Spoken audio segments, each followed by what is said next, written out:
Hello. We are headed out today to check on the big chickens. Everything's been pretty focused on the chickies, so I thought you'd like to see what's happening with our laying hens. We got a couple of broody girls back there. They've been sitting on eggs for a few weeks, so I kind of want to have a look there, see what's going on. Just see how everybody's doing.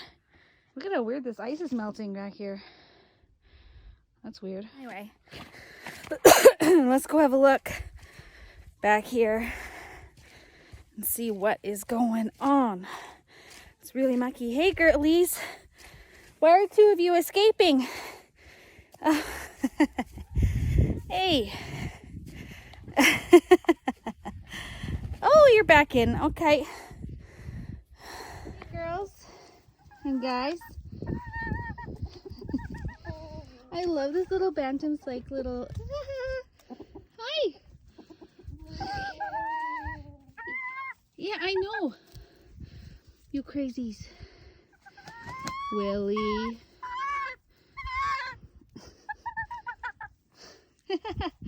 Let's get in there and have a look. I'm feeding everybody out here.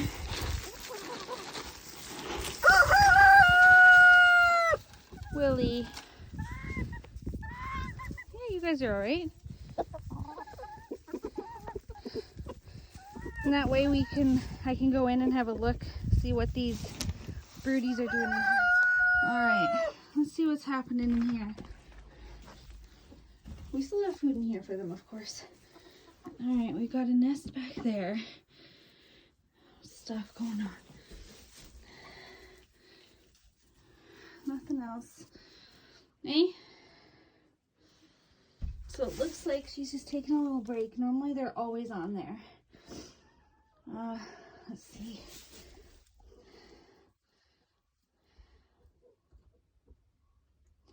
I don't see any pipping yet. So we'll see. We've got another nest up here too. I don't know if they're really sitting on these ones. I'm kind of letting them do their thing. So I guess we'll have to see. What's up, Willie? I'm still pretty disappointed. These Americanas haven't laid anything yet, and they should be laying blue eggs, so we would know if she was laying. Oh, hey, hey, hey. Be nice. Hey, hey. Hey. That's enough. Come here. Be nice. Little girl is... Are you causing trouble? You are causing trouble. You little stinker. Yeah, there's some garbage out there. We're kind of cleaning up. All the windstorms bring a lot of garbage back here, so we did a lot of picking that up. We've got a lot of buckets stored back here, so we're going to bring those forward and use those for our garden. Hey, you're little, but you still got to be nice, little miss. Willie, it's okay.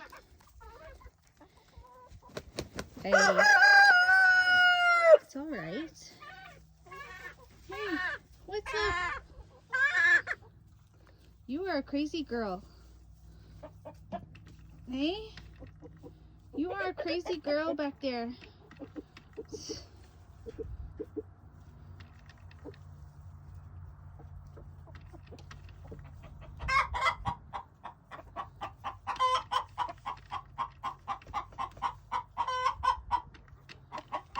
Hey? What are you doing? Oh, you are in the mud. Why are you in the mud? You are crazy, Willie. It's all right. Yeah.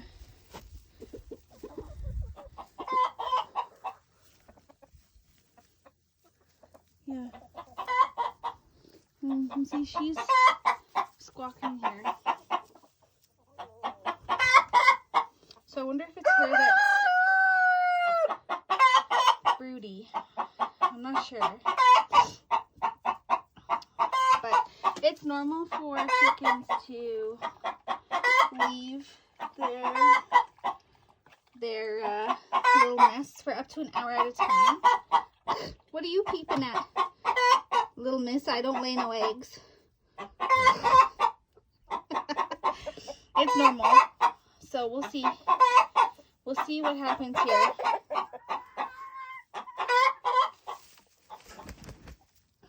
It's nice to see everybody out in the yard here. Stretching their wings a little bit. It's been so cold this winter that, you know, everybody was really stuck inside. So it's nice to see them scratching around.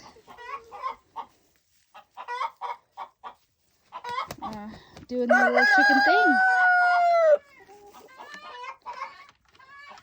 Really? You are a crazy little girl. I love it. What are you doing?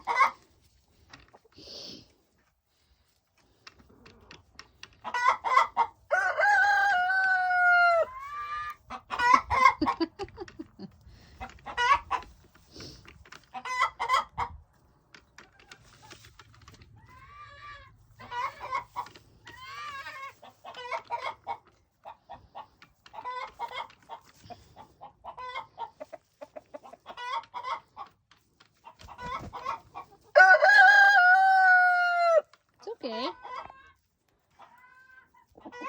We still got one chicken just like roaming around out here. So you can see all the garbage that just like flies in here.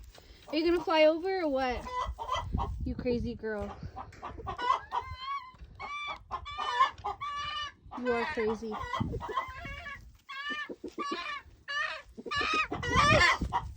You're okay.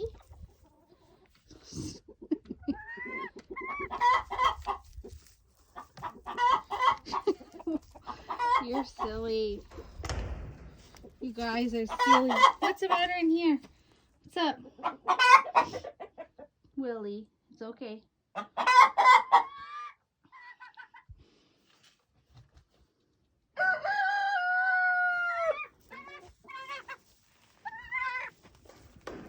So you can see everybody's still doing good. Scratching around, doing what chickens do. So now that the weather is nice. What? Now that the weather's nice, we're going to build them a chicken tractor. So they're going to be on front pasture hopefully in the next month or so. So they'll have a little hut that we kind of move around on pasture every day. And then they'll have like an electric fence around them. So that they can be as close to free range as possible and do what chickens like to do. What is going on? Are you alright? You little girl.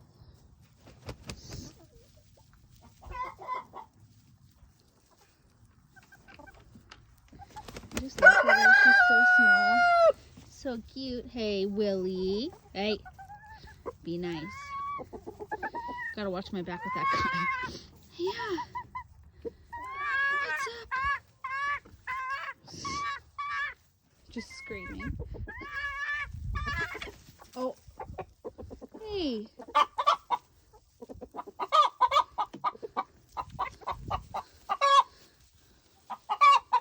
I think that's like some submissive behavior, but she keeps going back and taunting the Americana rooster, who is obviously way too big to breed with her. And I think that's kind of what's going on here. I'm going to keep an eye on that. I don't think there's anything to like super worry about, but we want to make sure that that little girl, 'cause she's a bantam, much smaller than the Americana rooster.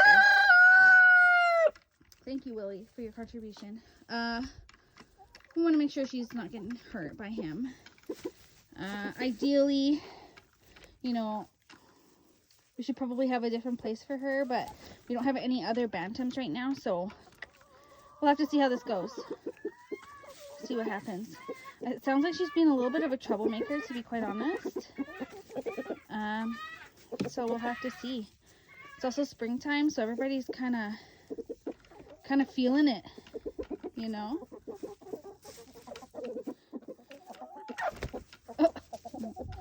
Yeah.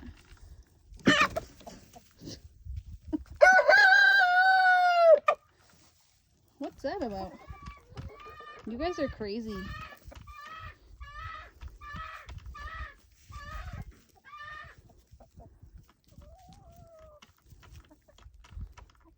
Everybody's looking good though. Be nice.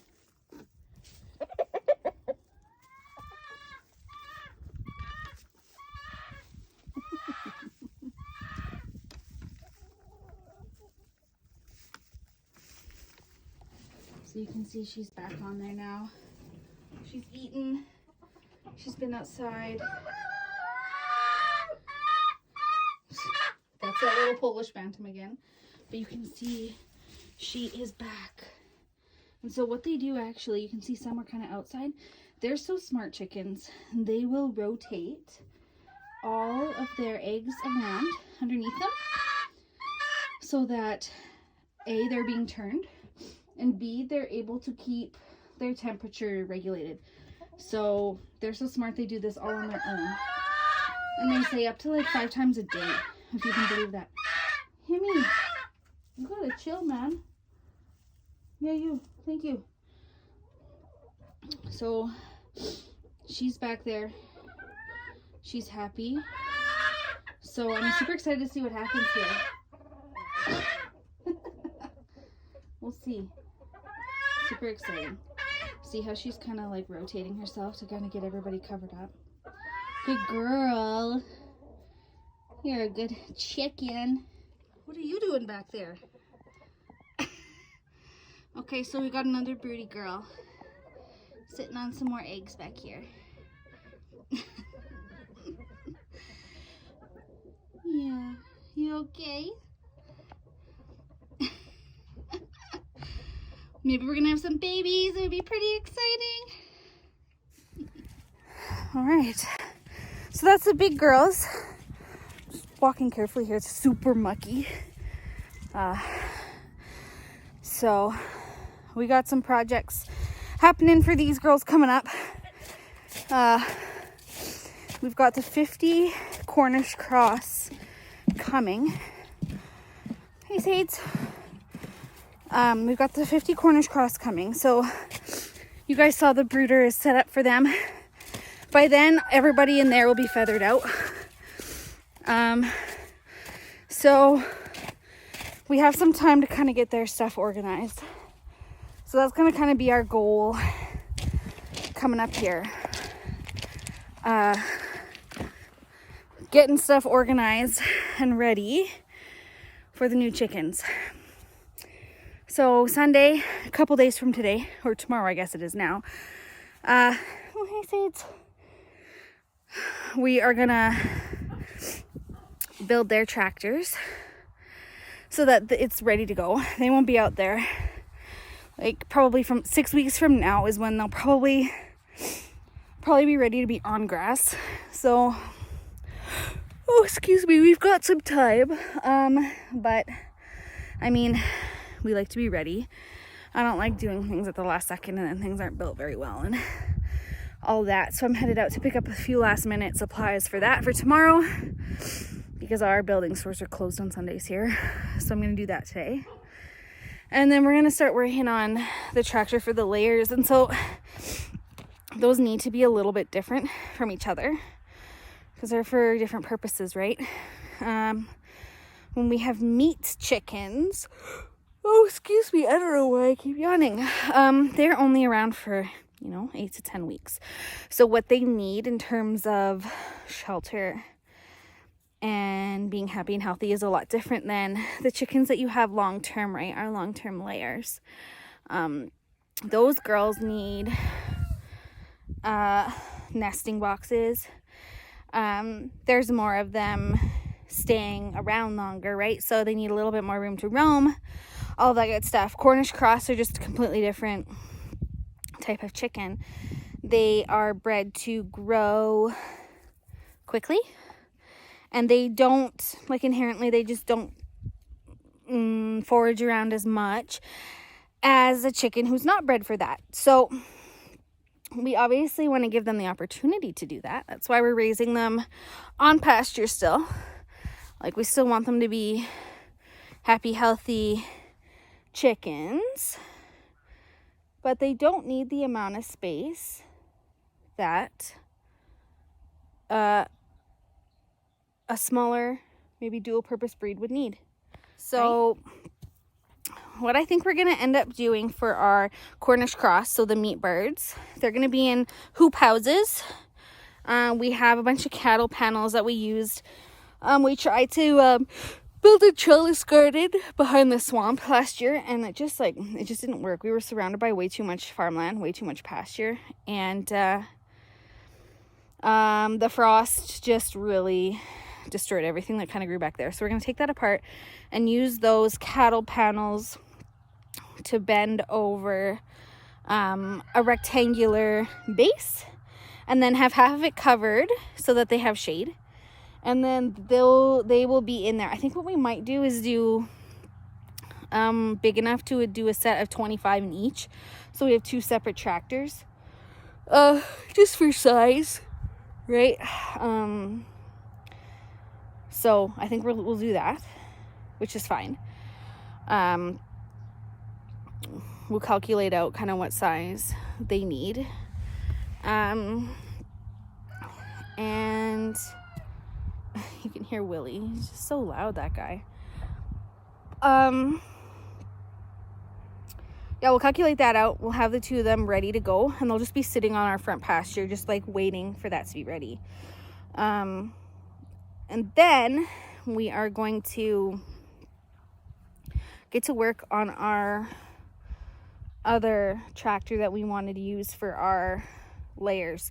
So this one's going to be a little different. So this one I think we're going to have on skids, and the bottom will be open, so like their roosting bars will still be off the ground, unlike the Cornish Cross. They don't really need to roost as much. That's just the difference between them, I guess. So we'll have our roosting bars off the ground, but the bottom will be open, so the poop will go right onto pasture, regenerating that for us. And then nesting boxes in the back. I do have, I signed up for Justin Rhodes's email list during a promotion that he had. And during that time, you got a free PDF of how he set up his, he calls it his Chickshaw 2.0. His is on wheels, and it's smaller. He's got less in there than we have now at that time that he built that. But I think we might use that sort of as like a template for us. Instead of he's got like big, I think they're almost like wagon wheels, like old school ones. I think we're going to put ours on skids. But I'm not too sure yet. We'll see. And then the laying boxes are kind of like in the back, and he uses milk crates, so you can just like kind of pull them out, and then you're not having to go in there to collect eggs. You just like walk around the back, and then surrounding all of that, we have our electric poultry netting. It's solar powered, so we have the Energizer and we have the netting ready to go. Oh my gosh, excuse me. I don't know what I slept in today. Maybe that's why I'm so tired. But we have all that ready to go. So yeah, it's just a matter of getting this built. Willie. So then they will all be moved into that tractor, and then everybody, so the Cornish Cross and then all of our laying hens will be moved on pasture every day, every second day, depending on what's going on with like how they're foraging and all that stuff. I haven't quite decided like the configuration on that. I'm like kind of leaning towards having the Cornish Cross, so the meat chickens, and then our layers on like opposite ends, and then moving in separate directions. So that they're like apart from each other, if that makes sense. Just for like biosecurity reasons. I'm also debating having them not cross paths at all on our pasture. But like, I haven't really thought this through yet. We're not quite there yet in building or like having them at that point. So I haven't had a chance to really think that through, but like we're still kind of mulling over the way we want to rotate them on there. So we're still kind of figuring that out. We'll see. So the next thing we do have to talk about is Willie. Willie is still really mean. And he's starting to do less and less of a good job protecting the flock. The other day we had a bunch of magpies in there and he didn't do anything. The little bantam chased them all. So, yeah, he's also still very aggressive towards myself and my husband and Chase. So I think that when it's time to cull the Cornish Cross, like I think when it's time to process them, I think that we are going to have to cull Willie too. He has been a great breeder for us. That's what's kind of been, that's what's been making us kind of hesitate a bit, because he has been breeding well, but like we can't go in there at all without having to really watch our backs. Chase goes in there with like a wooden stake to keep a boundary. I'm not really like a big fan of that. I don't like having to go in there and like watch my back. I don't like having to go in there and like having to put feed down just so that I'm not getting attacked. I like going in there and enjoying them and hanging out with them. So I think Willie's time at our farm is coming to an end. Which is, you know, the circle of life on a farm. You have to make these decisions. I think that, you know, once we hatch out, you know, I think that some of these guys in our fluffy butt hut here, I think some of them are boys. So it's not like we're not going to have any roosters to replace him with. They won't have that like barred rock in them. So that's something else to consider, is like we will have more of like a barnyard mix, which like I'm not totally against, because like we're gonna have some really cool eggs and some really cool looking babies from that. So like I'm kind of okay with that. The other thing is that if these hens in the back do hatch out some barred rocks, like it's 50-50, right? We're probably, we inevitably there are going to be roosters there. So we do have options to replace Willie with. The other thing is that we do have a pure white Americana rooster back there who can't do his thing. He can't even crow without Willie attacking him. So I feel like if Willie wasn't there, that rooster would probably take on a little bit more of a dominant role and also be able to breed more as well. So he's got the gene for blue eggs. So breeding with our barred rocks, those babies, those hens, would produce an olive egg, right? The blue and the brown would come out more of like that olivey color. So that's interesting too, right?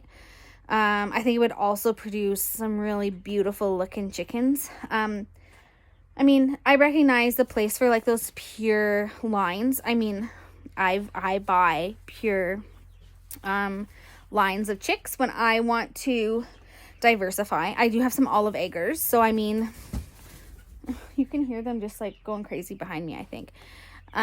They have some kind of mix in there. So if I decided I wanted to have pure lines, maybe I like decide later on I want to sell some chicks or hatching eggs or whatever, like I can always separate them out and put them in their own little hotel for a little while if I need to. But that's like, those are decisions I think we can make later. So I think that'll be okay. But I'm really getting sick of like getting hurt back there with Willie. So I think it's time to make a decision about him. And we will be processing 50 birds at that time anyway. So, I mean, what's one more at that point? So that's kind of our conversation about Willie. He did go after Dustin this week pretty badly, so it's kind of like that kind of like solidified our conversations about him. So that's kind of the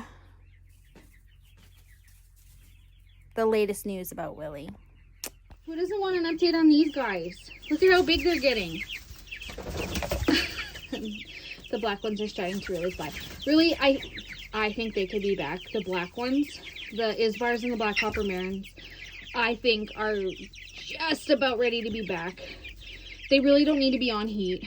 They're benefiting from the fact that our olive eggers and our Americanas still need heat. So they're getting spoiled a little bit, which is okay. You can see their little food thing got knocked over. I put this in here earlier, or sorry, I didn't. I shouldn't take credit. Dustin put this food dish in here earlier, because they keep knocking over the little one, and I've got to clean this out. They keep scratching straw in there, but everybody's doing really good. The olive eggers and the Americanas, which are like the gray ones, and then the white and gray ones, they're looking like super ratty right now, which is so funny. That's a good thing, because that means they're almost done feathering out. They're at that stage now where it's just a little bit on like their bellies, and their heads are just looking so ratty. You guys are almost ready. Oh, big stretch there too. You can really see, like, look at that one right there. That's the one of the black copper marins. You can really see how copper it is on her neck. Oops. They're crazy. They're running around in here. You guys are hilarious. So honestly, this move, I was worried about it, but they seem to be fine. I was worried that they were even looking like a little bit pale, like their combs and stuff, but like, that was just me, I think. Oh, hey, calm down. That was just me, I think, being a nervous Nelly about this, because like, they're looking super happy. Like, look at them, hey? I gotta put some more straw in here. So their poops are getting bigger. They're getting bigger. But, they seem to be doing okay. I'm glad that we had the numbers in here, and I think it was a good thing to have the big ones with the little guys for this move to start, because it helped them keep warm to start with. So it turned out to be like, this turned out to be awesome. I've never done this before. Like, all of my babies have always been brooded inside. So, I was worried, but it turns out it was for nothing. You guys are drinking. You guys are happy. Like, everybody's doing really good. Here, I'm gonna see if I can zoom in on this. Oh, there we go. See, you can see the copper. I'm gonna try to hold still for you. The copper coming in on her neck. See that? So they're gonna have that beautiful orangey copper color on them, hence their name, black copper marins. Hey! And they have those cool feathers on their feet, like, so it looks like they have huge feet, which is hilarious. But no, everybody's just looking so good. Like, I am so happy with how everybody's looking. Yeah, this little guy here, like, look how ratty he is, or she, I'm not sure yet. So that's okay. And you can see the little bald spots on like the tips of the wings there. That's normal. That's just because the down's coming off, and you can see those feathers. Oh, you just got to see a poo. Sorry about that. That's just because those feathers are coming in. So, and then in the corner there, those are the splash Americanas, the white with the gray splashes, which I think are just gorgeous. So that's gonna be good. Sorry it's shaky, it's because I zoomed in. I'll pay more attention now. Sorry, I get distracted by these guys because I think they're so cute. But yeah, they seem to be doing like really, really good. There's one there. She just like walked in there. She's much more white. She has way less of the splash on her, which I also find super interesting. But oh, hello. Hey, chill. It's okay. So I have our big like door open here. That's why they're kind of huddling now, because like the door's open, so it let in a bunch of cool air. It's warm out today, but for them it's a temperature difference. But they all seem to be doing so good, and it makes me so happy.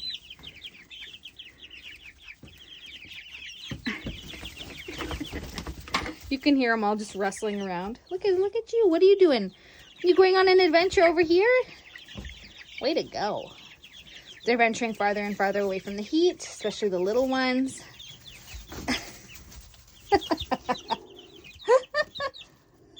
But no, they're all doing really good.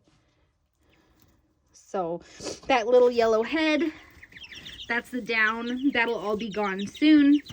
Their heads and their bellies seem to be, and like the very, like almost like the shoulders of like their wings, seem to be the very last things to feather out. So that'll all be done soon. This little bit of pecking you're seeing now is just them kind of establishing their pecking order. That's where that comes from. Nobody's actually hurting each other, so it looks a little bit intense, but like I don't think it's really anything to worry about. Okay, so we've got some copper marrons here. You can see that. So some of them seem to have like more concentrated orange on like just the neck. And then some seem to have it like this one. Sorry again for the shaky, it's zoomed. See that one? It's like on her whole body. And then like this one over here, it's more on the neck. So I wonder if the ones on the neck are more the roosters. Oh, be nice to each other.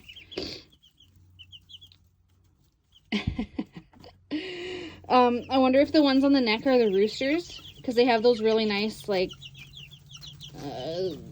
big orange spots on their necks that are like those long feathers. So we'll have to see, right? I don't know. I've never had these before. And they are not auto-sexing, so you don't know until you start hearing some crowing what's going on. And then these guys here, these are the Isbars, the one that's sitting right in the food dish. Like, way to go, buddy. That's an Isbar. I've never had these before either. All these are new to me.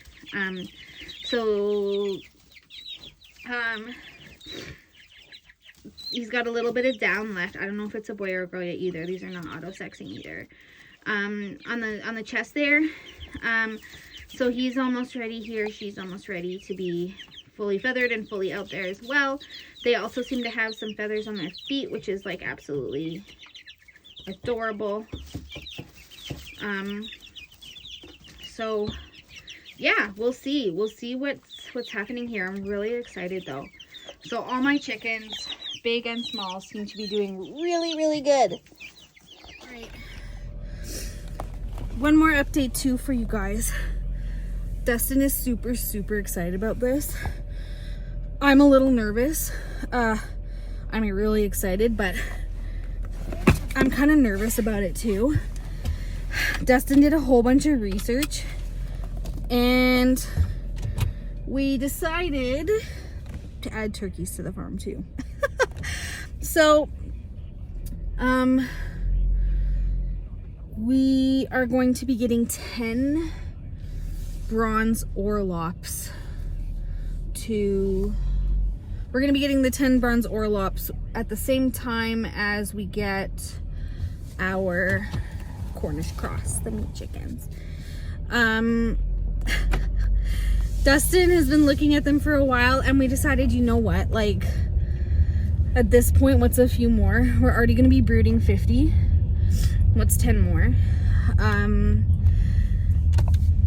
We all know the prices of everything are just like going up exponentially. Like our grocery bill is up like 30% at least.